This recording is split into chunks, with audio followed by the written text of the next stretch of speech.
Hoje vamos explorar juntos a história completa da Bíblia, aprendendo sobre os eventos do Antigo e do Novo Testamento. Desde Adão no Jardim do Éden até os últimos dias dos discípulos de Jesus, essa jornada é uma chance para crescer em sua fé e amor pela palavra de Deus. Para isso acontecer, você precisa estar aberto a aprender e aceitar as lições da Bíblia. Se você já teve dificuldades em entendê-la antes, não se preocupe. Este vídeo foi feito para ajudar a esclarecer suas dúvidas e tornar as Escrituras mais fáceis de entender. No início só existia Deus. Ele é eterno, sem começo, a fonte de tudo, o Criador incriado e o Pai da eternidade. Deus criou os céus e a terra. No sexto dia, Ele criou o homem à sua imagem e semelhança, e depois, a partir do homem, criou a mulher.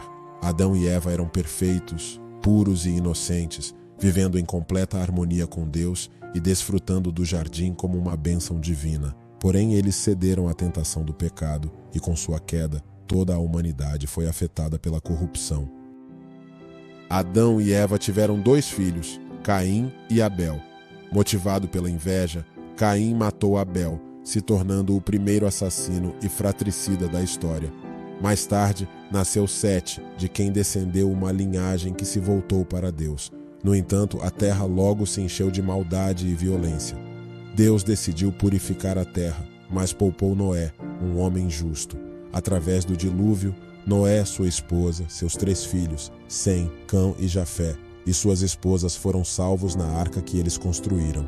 Através dos filhos de Noé, Deus repovoou a terra, dando origem às diversas nações.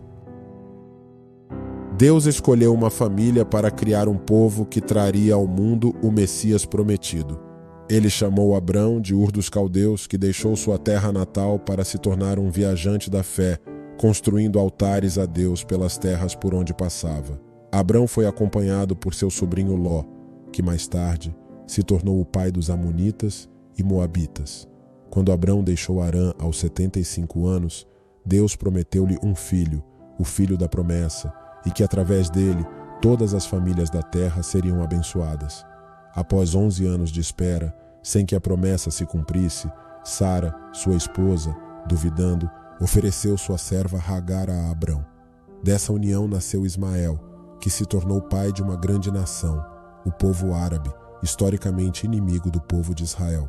Quando Abrão tinha 99 anos, Deus lhe apareceu e lhe prometeu uma descendência tão numerosa quanto as estrelas do céu.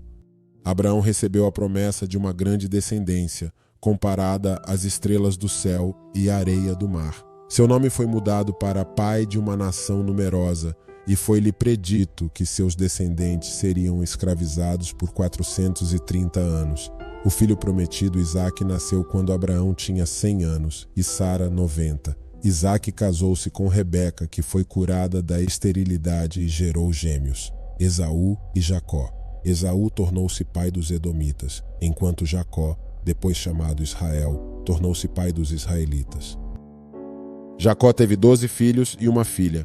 Guiados por José, o penúltimo filho, a família de Jacó mudou-se para o Egito, totalizando 70 pessoas. Eles se estabeleceram em Gósen, uma região fértil, e sua população cresceu rapidamente.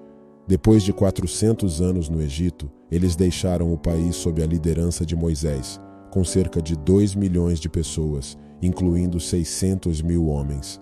A jornada rumo à Terra Prometida, que deveria durar apenas 3 meses, foi prolongada para 40 anos devido à falta de fé do povo. Dos 12 espias enviados para explorar a Terra Prometida, 10 retornaram com um relatório pessimista, instigando o povo contra Deus e Moisés. Ao se compararem a gafanhotos diante dos gigantes daquelas terras, eles duvidaram do poder de Deus. Como consequência, Deus condenou aquela geração a morrer no deserto, permitindo apenas que Josué e Calebe, os espias que mantiveram a fé, entrassem na Terra Prometida. O povo de Israel andou pelo deserto por 40 anos, um ano para cada dia que exploraram a terra. O deserto transformou-se no maior cemitério do mundo, onde pereceu toda aquela geração que saiu do Egito, exceto os 2 homens que confiaram em Deus. Após os 40 anos de peregrinação, iniciou-se um período de conquista sob o comando de Josué. embora muita terra ainda restasse para ser conquistada, Josué, o servo de Moisés, conduziu o povo à terra prometida através de uma chamada divina e capacitação excepcional. Após a morte de Josué, começou um longo período de 330 anos de governo teocrático, conhecido como o período dos juízes. Foi um tempo de grande instabilidade espiritual e oscilação na vida de Israel. Durante o período dos juízes, o povo agia conforme suas vontades, e devido à dureza de seus corações, Israel foi subjugado por vários inimigos. Nesse período, Deus levantou líderes notáveis como Gideão, Jefté, Sansão e Samuel. Seguindo o longo período dos juízes, Israel adotou a monarquia. O povo, desejando ser como as nações vizinhas, pediu a Samuel, o último juiz, que ungisse um rei. Saul foi escolhido para governar por 40 anos, iniciando seu reinado com humildade, mas terminando em soberba, crueldade, rebeldia e apostasia. Após Saul, Davi também reinou por 40 anos, mudando a capital de Hebrom para Jerusalém. Seu governo foi bem-sucedido, fortalecendo seu reino, conquistando terras, derrotando exércitos e caminhando com Deus. Embora tivesse pecado gravemente, Davi se arrependeu e foi perdoado. Da linhagem de Davi surgiu o Messias. Com a morte de Davi, seu filho Salomão assumiu o trono e reinou por 40 anos. Ele pediu a Deus sabedoria, e Deus não só lhe deu sabedoria, mas também grandes riquezas. Salomão se tornou famoso em seu tempo, construiu o templo de Jerusalém e governou em paz. Contudo, suas escolhas subsequentes trazem sérias consequências para o povo de Israel. Nos últimos anos de sua vida, Salomão se arrependeu de seus pecados e retornou a Deus. Durante os 120 anos de Reino Unido sob Saul, Davi e Salomão, cada rei enfrentou suas próprias lutas e falhas. Saul sucumbiu à feitiçaria, Davi à traição e Salomão à idolatria. Deus atendeu às demandas do povo por um monarca, mas as escolhas insensatas do povo trouxeram consequências sofridas. Com a morte de Salomão, o reino se dividiu. Roboão, seu filho, ignorou os pedidos do povo por alívio dos opressivos impostos. A magnificência, o fasto e o luxo do governo salomônico eram mantidos através do esforço excessivo dos trabalhadores, que sofriam com tributos exorbitantes. Na transição de poder, o povo demandou mudanças, porém sem sucesso. Em resposta, 10 das 12 tribos se revoltaram contra Roboão e seguiram Jeroboão I, estabelecendo o Reino do Norte, com Samaria como capital. Este reino perdurou por 209 anos e teve 19 reis de 8 diferentes dinastias, todos desviados de Deus e marcados por impiedade. Jeroboão I, com medo de que o povo fosse atraído pelos reis de Judá a adorar em Jerusalém, estabeleceu templos no Reino do Norte e induziu o povo à idolatria. Ele colocou bezerros de ouro para serem adorados, introduzindo práticas idólatras no território. Todos os reis subsequentes do norte seguiram esse caminho de desobediência e impiedade. Em resposta à corrupção e injustiça social, Deus levantou profetas como Amós, Oséias e Miqueias para condenar tais práticas e chamar o povo ao arrependimento. No entanto, as mensagens dos profetas foram ignoradas. No reinado de Acabe, sob a influência de sua esposa Jezabel, a idolatria a Baal se espalhou por Israel. Em resposta, Deus chamou Elias e, posteriormente, Eliseu, para enfrentar essa disseminação de idolatria no reino. Devido à desobediência de Israel, Deus permitiu que a Assíria conquistasse o reino do norte. Sargão II, rei da Assíria, deportou o povo israelita e trouxe estrangeiros para a área, resultando em uma miscigenação racial que originou os samaritanos, que acabaram tornando-se inimigos dos judeus do Reino do Sul. O Reino do Sul, formado pelas tribos de Benjamim e Judá, teve 20 reis, dos quais vários foram piedosos, incluindo Asa, Josafá, Ezequias, Jotão, Uzias, Joás e Josias. Quando um rei piedoso estava no poder, a nação prosperava e crescia em diversos aspectos. O Reino do Sul, também conhecido como Judá, perdurou por 345 anos, cumprindo a profecia que previa a vinda do Messias da linhagem de Davi. Durante esse tempo, Deus levantou profetas como Isaías, Miqueias, Joel, Sofonias e Jeremias. No entanto, a nação se corrompeu e ignorou as advertências divinas. Como resultado, Deus permitiu que o exército babilônico conquistasse Judá e levou o povo ao cativeiro por 70 anos, como previsto pela profecia de Jeremias. Durante o cativeiro na Babilônia, as sinagogas surgiram e os profetas Jeremias, Ezequiel e Daniel guiaram o povo judeu. Ao término do período predeterminado por Deus, a Babilônia foi conquistada pelo Império Medo-Persa. Ciro, o Grande, libertou então os judeus, cumprindo a profecia de Isaías. O retorno à terra de Canaã ocorreu em 3 etapas, lideradas por Zorobabel, Esdras e Neemias, que se dedicaram à reconstrução do templo, ao ensino da lei e à reestruturação política e espiritual de Israel. Contudo, o povo judeu enfrentou resistência dos samaritanos, que tentaram impedir a reconstrução do templo.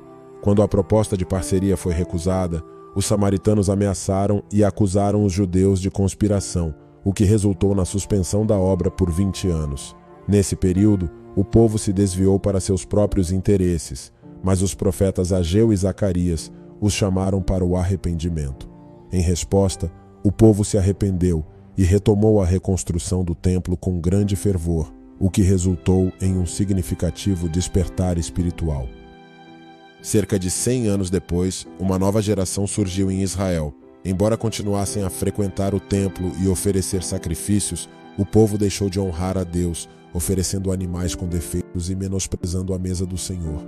Os sacerdotes falharam em ensinar a palavra de Deus e a estrutura familiar sofreu, com divórcios se tornando comuns. O povo passou a questionar o julgamento de Deus e relaxou na devolução dos dízimos. Foi nesse cenário que Deus levantou Malaquias para chamar o povo ao arrependimento, marcando o encerramento do Antigo Testamento. O período interbíblico, também conhecido como período do silêncio profético, foi caracterizado por uma série de eventos notáveis que influenciaram o contexto histórico e religioso da época em que Jesus nasceu. Os 400 anos antes da vinda de Cristo, após o profeta Malaquias, são designados como período interbíblico ou silêncio profético. Neste intervalo, foram escritos os livros histórico-religiosos não canônicos, conhecidos como apócrifos. Ainda nesse período, o Antigo Testamento foi traduzido do hebraico para o grego, originando a versão chamada Septuaginta. Além disso, o Império Medo-Persa foi conquistado pelo Império Grego liderado por Alexandre, o Grande. Alexandre expandiu seu império, disseminando a cultura helênica, mas morreu precocemente aos 33 anos. A morte de Alexandre, o Grande, marcou a fragmentação do seu reino, sendo os reinos Ptolemaico e Seleucida os mais proeminentes. Os dois reinos estavam constantemente em conflito, afetando diretamente Israel. Um acontecimento que desencadeou uma revolta foi a profanação do altar do templo em Jerusalém pelo rei Seleucida Antíoco Epifânio, que sacrificou um suíno nesse local sagrado. Isso desencadeou a revolta dos Macabeus, liderada por Judas Macabeu, que buscava a independência do povo judeu. Em 63 a.C., Pompeu, o general romano, conquistou Jerusalém, marcando o início da dominância romana sobre Israel. Nesse contexto, Herodes, o Grande, ascendeu ao trono como rei, sendo conhecido tanto por suas obras grandiosas quanto por sua natureza impiedosa e violenta. Enquanto ampliava o templo de Jerusalém e construía o porto de Cesareia, Herodes também cometeu diversas atrocidades, inclusive o assassinato de membros de sua própria família. Com a morte de Herodes, por volta de 4 a.C., seu reino foi dividido entre seus filhos. Arquelau, um deles, tornou-se um governante notório por seu fracasso, levando os judeus a pedirem sua remoção. Roma, ciente dos problemas na Judéia, instituiu um procurador romano para administrar a região, o que resultou na nomeação de Pôncio Pilatos como governador da província, configurando o contexto histórico que precedeu o nascimento de Jesus. A deterioração da situação política e estatal sob o domínio dos herodianos e dos romanos alimentou as expectativas messiânicas do povo judeu. Nesse contexto propício, Jesus nasceu em Belém da Judéia, cumprindo as profecias bíblicas. O Verbo eterno se manifestou na carne, vivendo entre nós, repleto de graça e verdade. Compartilhando da humanidade e das experiências comuns, ele inaugurou uma nova era de esperança e salvação. Jesus, tendo assumido as dores e lágrimas da humanidade, sacrificou-se na cruz, assumindo sobre si os pecados de todos e ressuscitando em glória para justificar os seres humanos. A combinação da cultura helênica e romana, juntamente com as contribuições judaicas, prepararam o cenário para a vinda do Messias. Sob o domínio opressor de Roma e a perseguição de Herodes, José e Maria foram forçados a fugir com o jovem Jesus para o Egito, só retornando a Nazaré após a morte do rei tirano.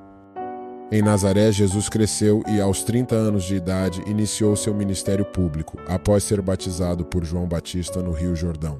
Foi nesta ocasião que Jesus foi ungido pelo Espírito Santo, iniciando sua pregação, curando as doenças e libertando os oprimidos. No deserto, Jesus enfrentou as tentações do diabo, resistindo firmemente e fortalecido pela palavra de Deus. Na Galiléia, Jesus anunciou as boas novas, chamou seus discípulos para serem apóstolos e realizou muitos milagres, revelando-se como Emanuel, Deus estando conosco. Paulo declarou que Jesus morreu na cruz pelos nossos pecados e ressuscitou no terceiro dia, cumprindo as Escrituras. A morte de Jesus na cruz foi um ato deliberado e profundo de amor, e sua ressurreição representou a vitória sobre a morte e o pecado. Na cruz, Jesus triunfou sobre as forças espirituais do mal e concluiu a obra da redenção. A morte não pôde detê-lo, e ele ressuscitou, oferecendo a esperança da vida eterna para todos aqueles que acreditam nele. A história do cristianismo primitivo tem como ponto de partida a ressurreição de Jesus e a difusão subsequente do Evangelho. Após sua ressurreição, Jesus instruiu seus discípulos a permanecer em Jerusalém, aguardando a promessa do Pai, o revestimento de poder pelo Espírito Santo. Este evento é descrito em Atos 1:8, onde Jesus delineia a estratégia missionária que partiria de Jerusalém e se estenderia até os limites do mundo conhecido. Com o Pentecostes, a igreja em Jerusalém passou por um considerável crescimento, conforme registrado por Lucas até o capítulo 7 do livro de Atos. No entanto, a perseguição seguinte resultou na dispersão dos crentes, que onde quer que fossem levavam o evangelho. Filipe, por exemplo, foi até Samaria e pregou com poder, e os samaritanos receberam o Espírito Santo pelas mãos dos apóstolos Pedro e João. Assim, o Espírito Santo continuou a guiar os crentes e a estender o alcance do Evangelho a novas terras. Saulo de Tarso, um veemente perseguidor da igreja, converteu-se em uma experiência divina no caminho de Damasco e passou a ser conhecido como o apóstolo Paulo. A igreja gentílica de Antioquia da Síria tornou-se um centro de missões transculturais, marcado por esforços para compartilhar o Evangelho com povos não-judeus. Paulo e Barnabé partiram em viagens missionárias, estabelecendo igrejas e formando lideranças nas regiões visitadas. Durante suas viagens, Paulo escreveu diversas epístolas às igrejas, incluindo as cartas aos Gálatas, Coríntios e Tessalonicenses. Estas cartas fornecem ensinamentos, orientações e encorajamento às comunidades de crentes espalhadas pelo mundo antigo. Na sua terceira viagem missionária, Paulo permaneceu por 3 anos em Éfeso, uma cidade multicultural, onde escreveu 2 cartas para a igreja de Corinto. Durante o governo do imperador Cláudio, uma grande fome assolou Roma, resultando na expulsão dos judeus da cidade e na mobilização de uma coleta financeira para socorrer os pobres na Judéia. Apesar de Paulo saber que encararia cadeias e tribulações, ele seguiu adiante em seu ministério e escreveu a Epístola aos Romanos, expressando sua vontade de visitar a capital do Império e ser enviado à Espanha, expandindo assim o alcance do Evangelho para novas terras. Realmente a história do cristianismo primitivo e a vida do apóstolo Paulo são interessantíssimas. Após ser acusado pelos judeus e confrontado com governadores como Félix e Festo, Paulo recorreu a seu direito de cidadão romano e pediu para ser julgado em Roma. Durante a viagem, ele sobreviveu a um naufrágio e desembarcou na ilha de Malta, onde fez diversas curas e milagres. Mesmo preso em Roma, Paulo não deixou de evangelizar e escreveu cartas que são fundamentais para o Novo Testamento, mostrando sua determinação em espalhar a mensagem de Cristo, mesmo diante de situações adversas. Sob o governo do imperador Nero, a perseguição aos cristãos se agravou, em especial após o grande incêndio de Roma em 64 d.C., quando os cristãos foram injustamente acusados de terem causado o desastre. Paulo, que já havia sido preso anteriormente, foi novamente detido durante sua segunda prisão. Nesse contexto, ele escreveu a segunda carta a Timóteo, onde previu seu martírio e, mesmo assim, manteve sua esperança na promessa da coroa da justiça que aguardava aqueles que permaneceram fiéis ao Evangelho. Por volta do ano 67 d.C., Paulo foi executado, mas deixou um legado duradouro através de suas cartas e ensinamentos. O Novo Testamento, composto por 4 evangelhos, Mateus, Marcos, Lucas e João, e outras epístolas, foi escrito ao longo de aproximadamente 50 anos. Os 3 primeiros evangelhos são conhecidos como sinópticos, pois compartilham uma perspectiva similar, sendo que o evangelho de Mateus destaca especialmente Jesus como o Rei dos Judeus. Em conclusão, a história do cristianismo primitivo é repleta de perseguições e testemunhos de fé. Apesar das dificuldades e perigos enfrentados pelos primeiros cristãos, a mensagem de amor e redenção de Jesus Cristo se espalhou por todo o mundo antigo, transformando vidas e dando esperança para um futuro melhor. A vida e o ministério de Paulo, bem como os evangelhos do Novo Testamento, são um testemunho da fidelidade e do compromisso dos primeiros seguidores de Jesus, que, mesmo sob as mais difíceis circunstâncias, não deixaram de compartilhar o Evangelho e viver sua fé. Não se esqueça de deixar seu amém nos comentários e compartilhar este vídeo com sua família e amigos. Além disso, não deixe de se inscrever no canal e deixar um like para ajudar a levar a mensagem de amor e redenção de Jesus Cristo a mais pessoas. Que Deus continue a abençoar você e sua família. Amém.